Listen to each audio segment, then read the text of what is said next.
السلام عليكم. الفيديو ديال اليوم ان شاء الله غادي نخدموا مع بعضياتنا بريوش معمر بالكفته. طريقته سهله جدا وفي المذاق ديالو كيجي رائع. خليكم معايا. اولا بالنسبه للمقادير غادي نحتاجوا 500 غرام ديال الدقيق، تقريبا نصف لتر ديال الماء، ممكن نزيدوا شويه او نقللوا شويه على حسب النوعيه ديال الدقيق. غادي ناخذوا شويه ديال الماء الدافئ، غادي نضيفوا له ملعقه كبيره ديال السكر، ملعقه كبيره ونصف ديال الخميره الفوريه، وملعقه ديال الدقيق. غادي نخلطوهم مع بعضياتهم ومن بعد غنغطيوهم ونوضعوهم على جنب حتى يختمروا لنا.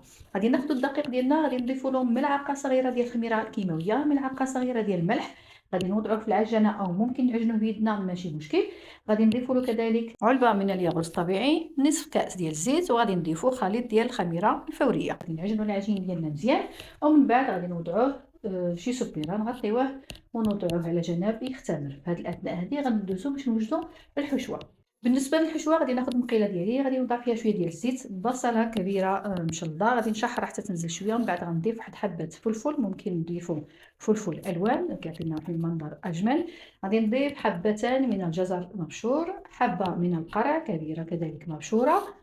غادي نشحروهم مع بعضياتهم ومن بعد غادي نضيفوا شويه ديال المليحه وشويه ديال الابزار فقط. من بعد غادي نضيفوا 250 غرام ديال اللحم المفروم او الكفته. الكفته كتبقى اختيار ديالكم، اما اللحم اما الدجاج، كيبقى على حسب الذوق كل واحد. من بعد في الاخير غادي نضيف ملعقه كبيره من البقدونس وملعقه كبيره من الزيتون الاخضر مقطع قطع صغيره. من بعد غادي نضيف ملعقه كبيره من مركز الطماطم، وهيدا كتكون الحشوه ديالي جاهزه. دابا غادي ندوزو للعجين اللي غيكون اختمر لنا. غادي نحاول نضغط عليه شويه باش نخرج منه ديك الهواء. من بعد غادي نطلقوه فوق سطح العمل، غادي نعمرو بالحشوه على هذه الطريقه، هذه طريقه الشريط. من بعد غادي نلف على مرتين فقط باش ما تجيناش العجينه كثيره. من بعد غادي نقطعها بهذه الطريقه هذه على شكل مربعات، غادي نوضعها في صينيه، غادي ندهن الوجه ديالها بصفار البيض، وغادي نزينها بشويه ديال حبات البركه. غادي ندخلوها الفرن المسخن على 180 درجه وبالصحه والراحه. الى عجبتكم الوصفه ما تنسونيش من اللايكات ديالكم، ونتلاقاو في الفيديو الجاي.